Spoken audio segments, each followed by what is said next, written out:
All right. Good morning, everybody. Welcome to the California Opportunity Youth Apprenticeship Grant webinar. We are so thrilled that you are joining us this morning. So this is the informational webinar, and my name is Adele Burns, and I am the Deputy Chief here at California's Division of Apprenticeship Standards. And we are so excited this morning to be talking about this California Opportunity Youth Apprenticeship Grant. For short, we call it the COYA grant. And we're very excited about announcing this grant this morning for many reasons, primarily because we're excited about how this is going to be lifting up opportunity youth across California and helping them to access employment. That is at the core of this grant. And this grant is in alignment with the governor's executive order, the Freedom to Succeed executive order. And we are so excited to see how we are bringing together multiple partners across our education and workforce system, along with community-based organizations that are serving opportunity youth. And this grant opportunity is also very much in alignment with the Division of Apprenticeship Standards 5-point plan to advance apprenticeship in California. And in particular, one of the goals in that was to create an inclusive system of youth apprenticeship in California. So this grant opportunity is a big piece of all of those strategies. And the overall objective of this COYA grant is to develop and test innovative practices to increase the participation of opportunity youth in pre-apprenticeship and apprenticeship programs, and really ultimately to demonstrate how these programs can have an impact on the employment and earning outcomes for opportunity youth in California. So this grant has opened up about a week ago. So on February 5th, 2024, we opened up this grant, and we are making $25 million available through this funding opportunity. So through this webinar, I'm going to be reviewing all the aspects of this grant, and we have enabled the Q&A function here. So we welcome folks throughout to submit their questions. I apologize if anyone can hear that background noise. We welcome folks to submit their questions through the Q&A. We will not have a chance to to answer all of those questions in this session. However, we will be taking note of all of these questions, and we will be working to answer them by the deadline stated in the solicitation for proposals. So folks are welcome to submit questions, and we'll be gathering those and responding to them as promptly as we can, but just to be clear, not during this time here. So I'm excited to dive into the details of this funding opportunity. So the COYA grant was really enabled by funding allocations, both in the 2022-23 budget bill and also an additional allocation in the current budget year that we're in, 23-24. And the enabling legislation specifically stated that this was to provide grants for the purpose of funding both existing apprenticeship and pre-apprenticeship programs, or to develop new apprenticeship and pre-apprenticeship programs, specifically that are serving opportunity youth and that are satisfying the goals of the program. So one of the objectives stated in this enabling legislation is that under the grant program, that services shall be delivered primarily through collaborative, mission-driven, community-based organizations with experience providing services to and with relationships with opportunity youth. So that's really at the core of the goals for this program. And also specifically stated in that enabling legislation is that this grant program does not apply to building and construction trades program. So we wanted to be sure to just put this sort of enabling language up front as the core of this opportunity. So the eligible applicants to this funding opportunity is any entity applying really must demonstrate this history of at least 2 years serving opportunity youth in education, workforce, and employment training programs, and also very importantly, has demonstrated successes in supporting those opportunity youth to access employment. And I just really want to emphasize this. This is incredibly important. This is one of the key things that we're looking at in reviewing the proposals, is that we really want to see this history of having served opportunity youth and supported them in accessing employment. So with that as the core guiding aspect, this is the list of entity types that are eligible. So nonprofit, community-based organizations, of course, are eligible. Workforce development boards, unions, local education agencies, including community colleges, county offices of education, K-12, adult ed, regional occupational programs, and regional consortia of community college districts. In addition, apprenticeship intermediaries and apprenticeship program sponsors are eligible, but a very important note is that for-profit entities are not eligible to be applying for and the direct recipients of this funding. Also, just an important call out is that recipients of this funding are required to either already be or work in collaboration with or become, through this grant, DAS registered pre-apprenticeship programs or DAS registered apprenticeship programs. So that's definitely an important core aspect of this. So the eligible sectors, again, this was very much defined in that enabling legislation, but the focus areas for this are the IACA sectors, and that includes programs that serve occupations across all sectors of our economy, except for the building trades. So for example, healthcare, education, advanced manufacturing, IT, public sector, transportation, and more. Really all of the sectors outside of the building trades. And included in this list are occupations in the fire trades. And just a note about proposals that are for occupations in the fire trades. Those proposals will need to be approved by the California Apprenticeship Council before we will be able to finalize, award, and fund those proposals. So just a note about that.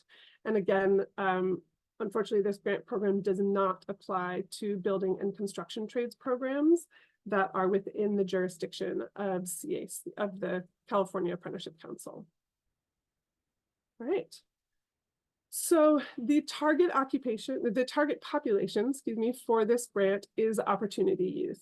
Now, how do we define opportunity youth? So how we're defining it for the sake of this grant is folks who are 16 to 24 years old and are at risk of disconnection or are already disconnected from our education system or employment, unhoused in the child welfare, juvenile justice, or criminal legal system, living in concentrated poverty, or are facing barriers to labor market participation. This language on the left in this slide is really from that core enabling legislation. And on the right, what you see here is how we are looking to practically implement this for this grant.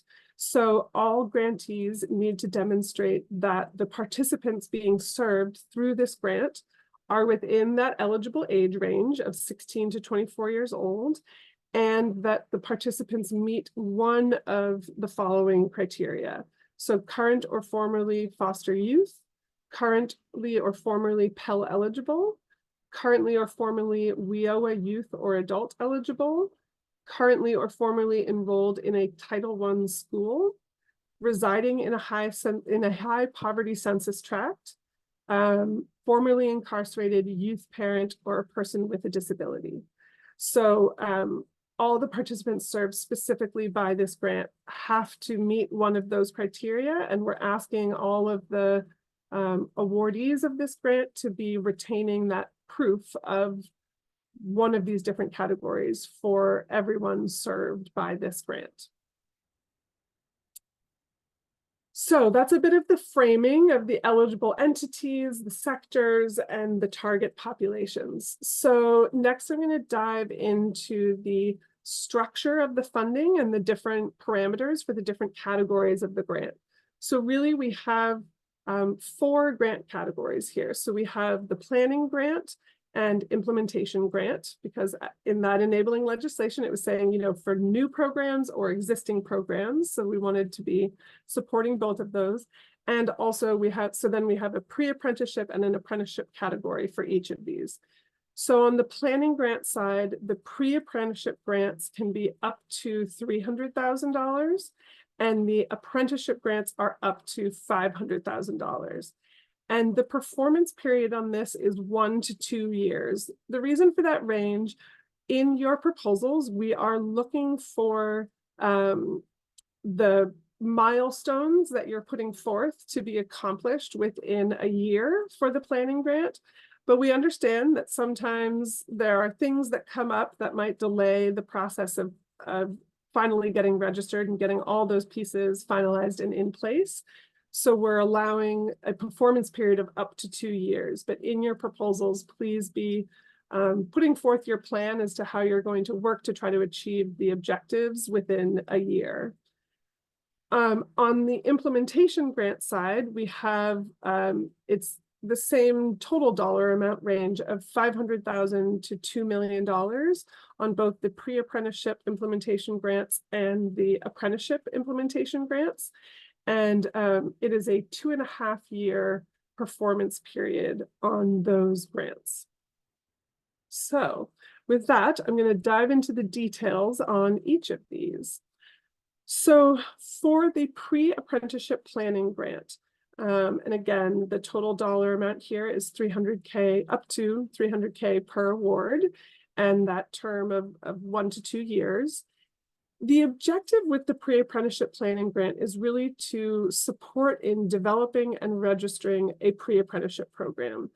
And so applicants must identify a target occupation for which the pre-apprenticeship is training for, and a target DAS registered apprenticeship program with which the applicant plans to develop that formal MOU.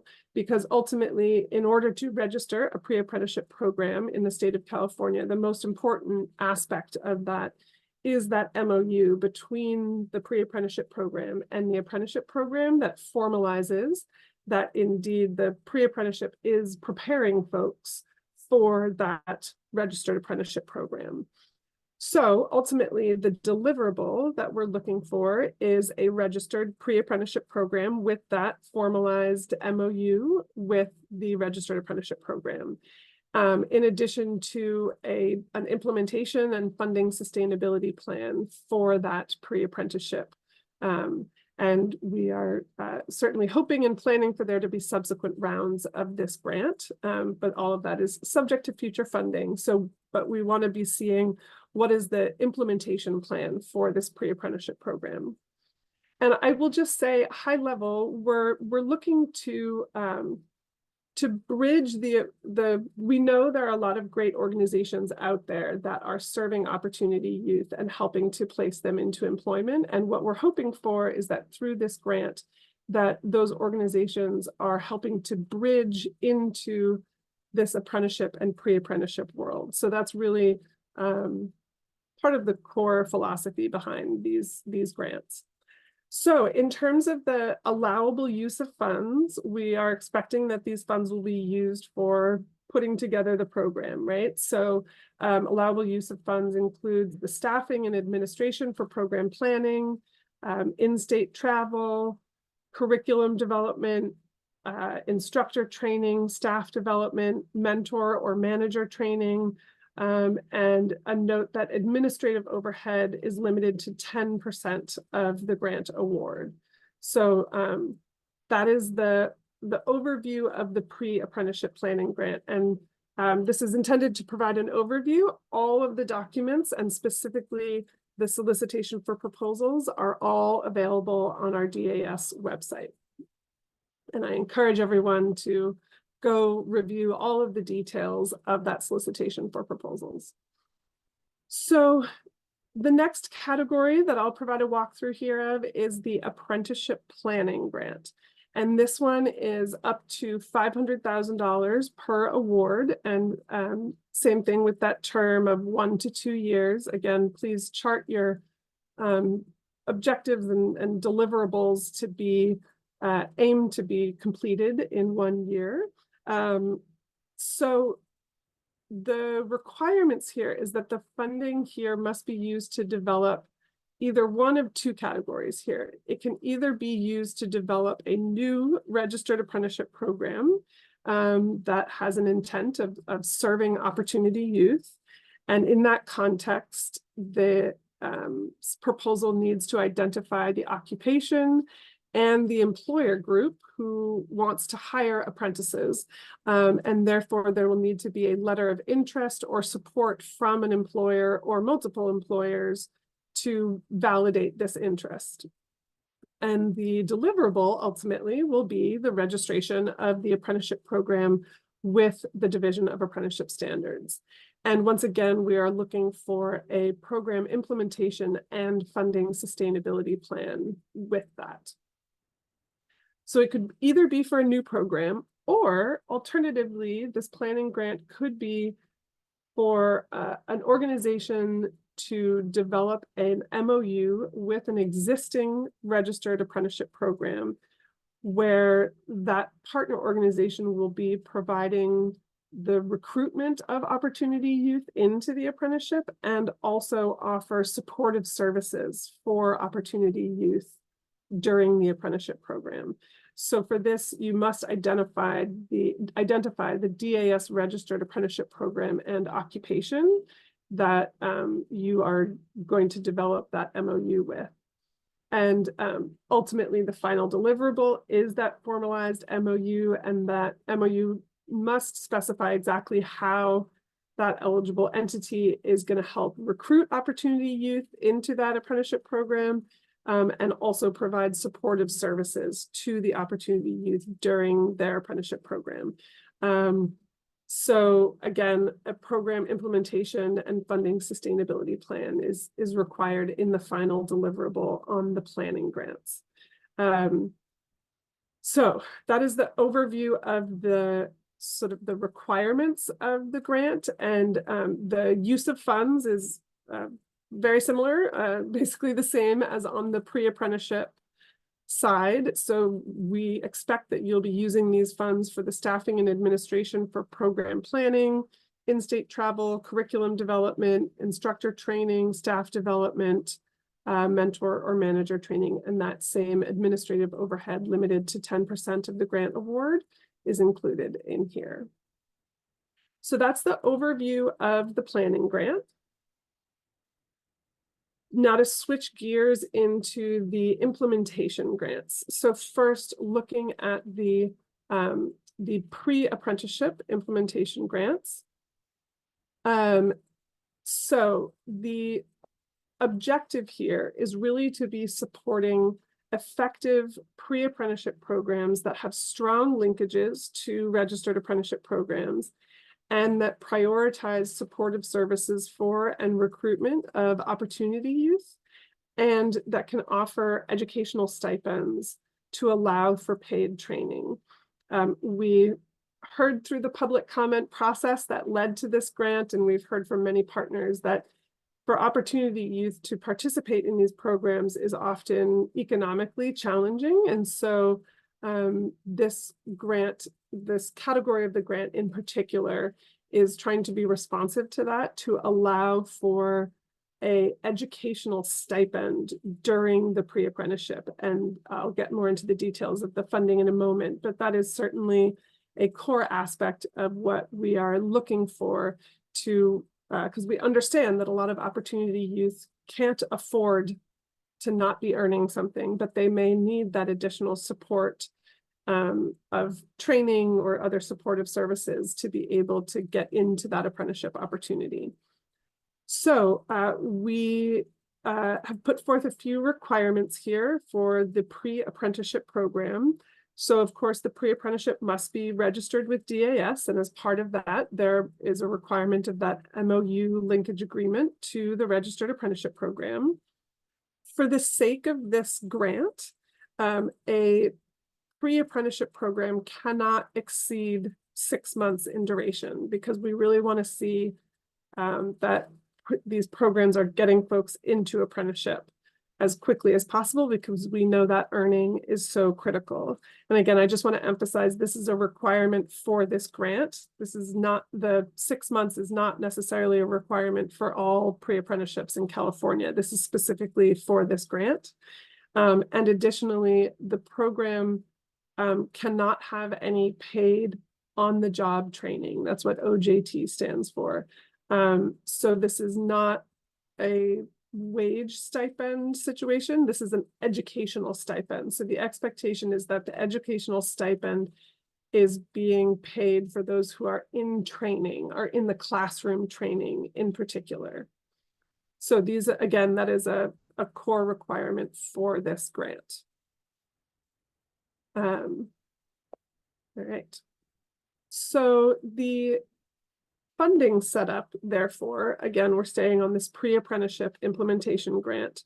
So the funding, as I mentioned before, it's a range of $500,000 to $2 million, and it's up to $12,000 per pre-apprentice served through the grant, with a split of $6,000 per participant to be used towards the educational stipend, and $6,000 per participant to be used to cover the program costs. So the educational stipend, that $6,000 per participant must go 100% to the pre-apprentice. Your proposal could always request less funding for the stipend. Like if your program model has a lower stipend amount, that's fine. So it's up to $6,000 per participant. But if your stipend amount is less, that doesn't mean that you have more for the program cost category. So it's still, the program cost category is limited to the $6,000 per participant funded by the program, by the grant program. So again, the pre-apprenticeship must articulate like how that stipend will be distributed over the duration of the pre-apprenticeship program. And we recommend that you align that with completion of the program. And on the program cost side, the allowable use of funds covers a wide array. We certainly are hoping and expecting that supportive services is a key component of what is provided through this funding. And we're, again, please see the solicitation for proposals for the full list of allowable program costs. This is not the exhaustive list. Please see the SFP. But just to give a few examples of supportive services, it could be transportation, equipment, emergency housing, mental health services, mentoring, coaching, legal support. It can be a pretty wide array of support services because we understand that in helping to lift up opportunity youth, they are sometimes facing unique challenges, and we want this grant to be able to fund those support services. Of course, instructional costs are an allowable expense. Marketing the program to additional employers, recruiting opportunity youth, of course, so the marketing and outreach to opportunity youth, mentor training, and of course, staffing for administering the program, data and reporting costs. And again, we have that administrative overhead limited to 10% of the grant award. So that is the pre-apprenticeship implementation grant. All right. And so switching to the fourth and final category of this grant opportunity is the apprenticeship implementation grant. So again, it's that same term of 2.5 years or 30 months. The total amount is the $500,000 to $2 million range. And the objective here is to provide funding to support opportunity youth in apprenticeship programs. And we really want to have a focus on those supportive services for opportunity youth apprentices. And so similarly, like the planning grant, we have put forth 2 different categories or sort of scenarios that an applicant could come into this category with. either as an existing DAS registered apprenticeship program and specifically showing that you're targeting and recruiting from Opportunity Youth. Or it could be a community-based organization or another eligible workforce or educational organization that has an MOU with a registered DAS apprenticeship program where that eligible organization is providing the recruitment and supportive services for Opportunity Youth. So either of these scenarios could be the setup in the case of this apprenticeship implementation grant.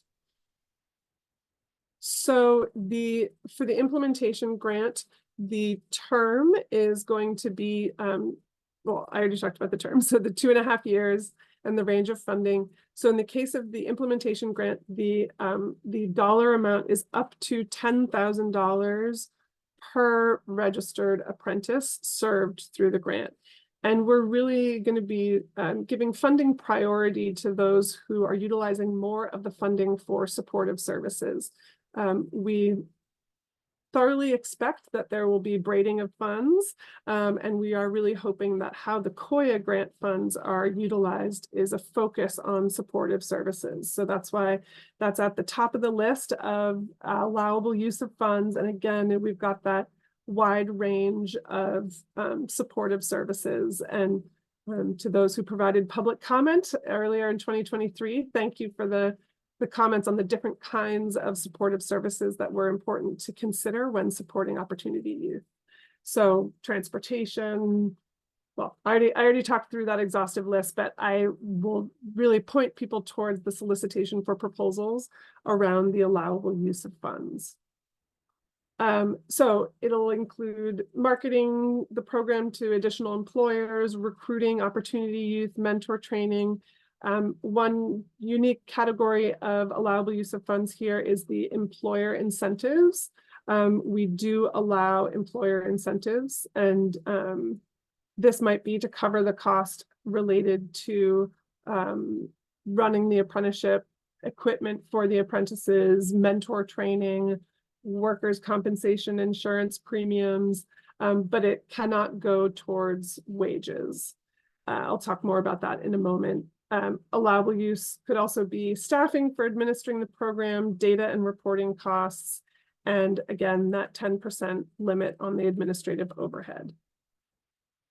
So the funding structure overall for all of these different categories is that all grants will be paid 25% of the grant with an approved first quarter progress report.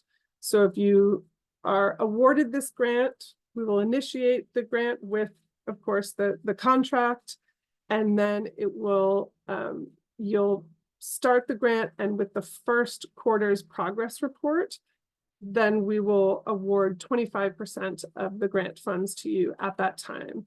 And then beyond that, it will be quarterly reimbursement of actual costs towards the grant. And of course, the final 25% of funding would be reported, but not reimbursed because it was paid with that first quarter's approved progress report. And this was very much in response to a lot of feedback that we got that it was harder for especially community-based organizations to be able to sort of front the costs for these grants. And so this was the middle ground we could get to. We know that a lot of public funds are on a exclusively reimbursement model. And so this was a little bit of a middle ground that we attempted to find in the structure of this funding that we hope gives a significant portion of that grant with that approved first quarter progress report to allow the operational costs to really get going with the grant. Very important across all of the different grant categories, under no circumstances can these funds be utilized for food and beverage costs, lobbying costs, or pre-apprentice or apprentice wages. So, and I will just call out the educational stipend is different than a wage. So this funding cannot be used for wages. Like I mentioned earlier, we are thoroughly hoping and expecting that folks are braiding this funding with other categories, especially the implementation grants, thinking in particular about the apprenticeship implementation grants. There's a lot of funding sources out there, such as the Apprenticeship Innovation Funding, the Related and Supplemental Instruction Funding, RSI funding through the Chancellor's Office, the full-time equivalent student funding through the California Community College System, that's FTES, or High Road Training Partnership grants. So we hope that you are braiding this funding with those. Just a note that funding priority will be given to primary applicants that have not already directly received a California Apprenticeship Initiative grant for the occupation for which they're applying for the COYA grant. So if your organization was the direct recipient of a CAI planning grant, for example, for a pre-apprenticeship, you will not be prioritized in this funding opportunity, but that doesn't mean you can't submit a proposal, but it does mean that you may not be given priority.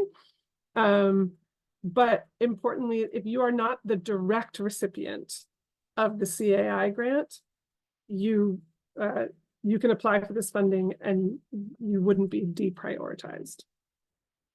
So that is the overall structure of the funding. The reporting that will be required is, so the grant period will commence when there is a fully executed contract. And that means both parties have signed, and that's when the activities and the expenses can start. And all grantees will, at a minimum, need to report quarterly on narrative progress towards the agreed upon outcomes, a fiscal report with use of funds along with the remaining unutilized funds. And to the extent that there are participants served, we want to get that report on the participants served through the grant funding. And so, how do you submit a proposal? So in order to submit a proposal for this opportunity, this COYA grant, applicants must fill out and submit this list of exhibits below. And it says in the designated formats, we have provided both a PDF and a Word document version of almost all of these on our website. We are open to either format. We ask that you submit everything by email to the DAS grant unit at dir.ca.gov by March 15th at 5 p.m. Pacific time. So that is the deadline. And we're asking for a cover sheet, project narrative, outcome and deliverables, a participant plan. This is only required for the two implementation grant categories, because we understand that planning grants may or may not get to the phase of serving participants through the planning grant. But everyone is required to do a budget summary and a budget narrative and to fill out that standard form 204. And we really encourage letters of support. Please, again, review the solicitation for proposals for the different requirements for the different grant categories. Some require a letter of support, others don't. Please review those requirements carefully. More letters of support are always going to strengthen your proposal. So please submit as many as you have. And all of these forms, all of the information that I've shared here today are all available on our website, which is here. And we are recording this session, so we will be making the recording of this session available on our website. So you can go to that website for all the materials. And of course, most importantly, is the full detailed solicitation for proposals that I encourage you all to read carefully before applying. So the timeline that we are in, so we released this on February 5th. Today is February 15th with this informational teleconference. We ask that you please submit questions to us by February 23rd, so approximately a week from now. We are asking folks to submit a notice of intent by March 1st. It's not a requirement, but it really helps us in planning for the evaluation process.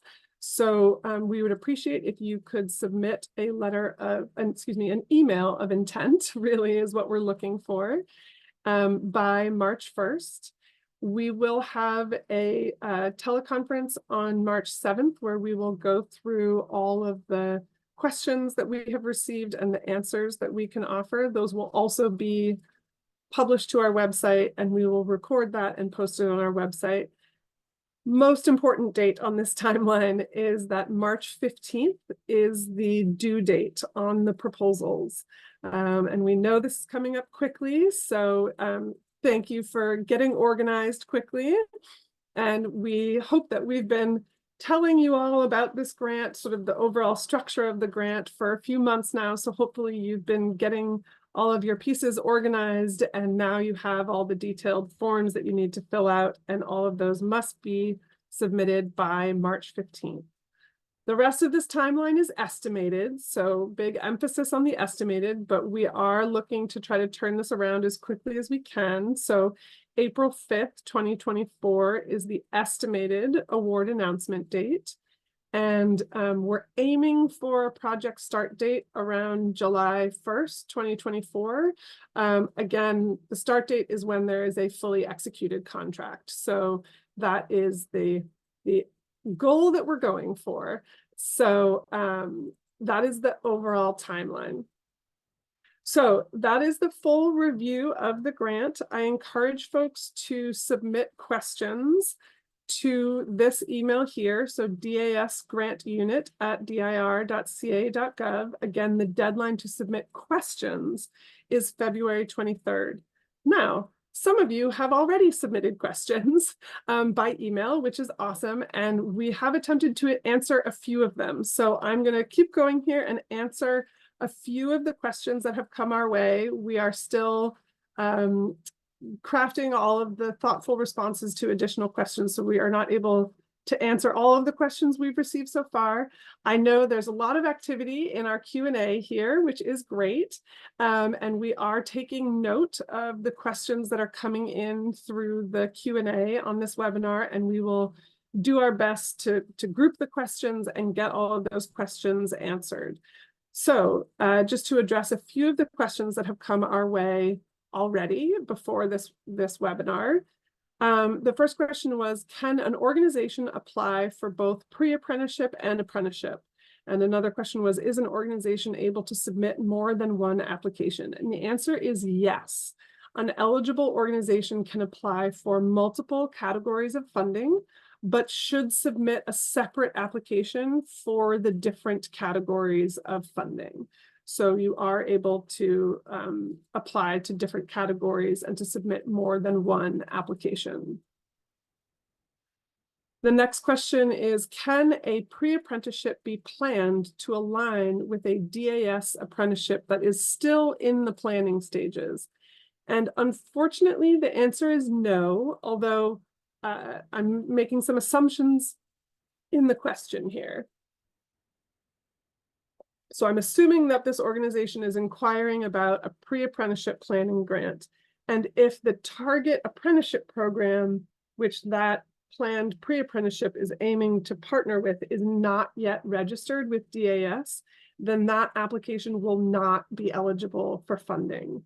So that, as you've heard in this webinar, there's a few different permutations here, but that if the intent is to be partnering with a DAS registered apprenticeship program, it must already be registered at the time of the proposal submission in order to count towards meeting the grant requirements where applicable. The next question is, will there be a WIOA eligibility or enrollment requirement for grantees to serve eligible participants? So WIOA youth or adult eligibility is one of the possible criteria in meeting the requirements for those served by the grant. However, it's not required. that all participants served by this grant be WIOA eligible or enrolled. So all grantees need to demonstrate that participants are within the eligible age range, so 16 to 24, and obtain proof that a participant meets one of the following criteria. I've already reviewed these earlier, but as you'll see, currently or formerly WIOA youth or adult eligible is one of those criteria, but it will not be required that all the participants served through this grant be WIOA enrolled or WIOA eligible, but that is one of the criteria. All right, the next question is, do all completers need to be opportunity youth? If not, what is the percentage? So the most important thing I mentioned at the top of this presentation is that eligible grant applicants must demonstrate a history of at least 2 years of serving opportunity youth in education, employment, or workforce programs, and have demonstrated successes in supporting opportunity youth to access employment. So that is going to be a key thing that we're looking at. However, an eligible program may serve a broader population than just opportunity youth. However, only the opportunity youth, as we've defined in the target population for this grant, may be funded by this grant and be counted towards the performance on this grant. The next question is, may the application attachments found on the program page be submitted in either Word or PDF format? Another person asked, please speak to the designated format as outlined below. The RFP does not provide format guidance, PDF or Word. Either format is fine with us. So we are happy to receive proposals either in PDF or Word format. Of course, if you're using the Word format, please be sure that you are not altering any aspects of the questions posted or the table formats or categories. So for example, if you're working with the grant table in Word, don't be adding additional rows, right? You need to stick with the categories that we have defined. But we wanted to offer both of those formats just for ease of application. So as long as you submit all the required information, we are fine if it is in Word or PDF format. The next question is, are for-profit entities eligible to apply for this program? I ask because the program solicitation provides a list of eligible applicants on page 7 and states that for-profit entities are ineligible to apply. However, Exhibit A of the program allows applicants to check off private for-profit as their entity type. So for-profit entities are not eligible to be the direct recipients of this funding. And that section of Exhibit A is how they will be screened out. And the final question that we're going to be able to answer today, DAS Deputy Chief Burns, that's me, mentioned that the organization who wish to apply for the COYA grant may need to submit a letter of interest. If this is the case, could you please direct me to where email I need to send this letter and a date for which this notice is due? So the notice of intent to apply should be emailed to DAS Grant Unit at dir.ca.gov by March 1st. That is what we were requesting. And don't worry too much about the format. We're just looking that in the email, please identify the lead organization and the category of funding that the organization intends to apply for. You're welcome to share any more information, but that's the most important thing that we are looking for. A simple email is sufficient, and really it's just very helpful to us in gauging how many submissions we may receive so that we can properly prepare for the evaluation phase of things. So the notice of intent, it's optional. It will not preclude the acceptance of a submission, but it's just really helpful to us, again, in the planning process. So with that, that is all of the information we have to share here today. I just want to thank everybody for dialing into this webinar, to being curious about this COYA grant, and also for doing great work in serving opportunity youth. And we're just really, really excited for how this grant opportunity can help to create a bridge into all of the great effective work that you all are doing out there in serving opportunity youth and helping to bridge those into pre-apprenticeship and apprenticeship programs, and really ultimately to lift up the opportunity youth of California and help bridge them into quality employment that helps them to have a sustainable living. So most important deadline to remind you of is the March 15th deadline. That is the deadline for proposals. And again, thank you so much for all the great work that you're doing, and we look forward to hearing from you all. Have a great day, everyone.